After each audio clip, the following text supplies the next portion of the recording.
জানো তো আমি না একটা স্কুলে জব করছিলাম, কিন্তু সেই জবটা আমি ছাড়তে আমি ঠিক করেও নিয়েছি যে এখন কিন্তু আমি আর জবের দিকে যাব না। কারণ জব করলে না আমার দুই বাচ্চাকে দেখবে কে, কারণ আমরা থাকি বাইরে, নিজেদের লোক বলতে কেউই এখানে নেই। যে বাচ্চার শরীর খারাপ হলে আমরা যদি দুজনেই বাইরে থাকি তাহলে ওদেরকে দেখবে কে, এটাই প্রথম কথা আমার মাথায় আসে। আর ওরা এখন খুবই ছোট, ওদের জন্য আমার সময় দেওয়াটা ওদেরকে অনেক বেশি প্রয়োজনীয়। যেহেতু ওর বাবা আর কি অনেকক্ষণ ধরে বাইরে থাকে, বাড়িতে আসতে আসতে ওর অনেকটা সময় লেগে যায়, অনেক লেট হয় অফিস থেকে আসতে, তাই আমাকেই না ওদেরকে গোটা সময়টা দিতে হয়।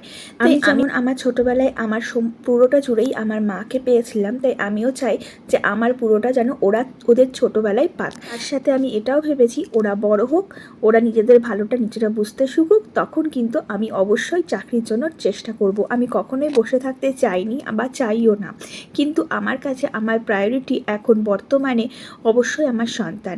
সেই সন্তানদের জন্য আমি সমস্ত কিছু করতেই রাজি আছি, তাই ওরা ভালো থাকুক সেটাই আমি চাই। তো আজকে আমি বানিয়েছিলাম আফগানি এগ কারি, তোমরা কেমন লাগলো জানিও।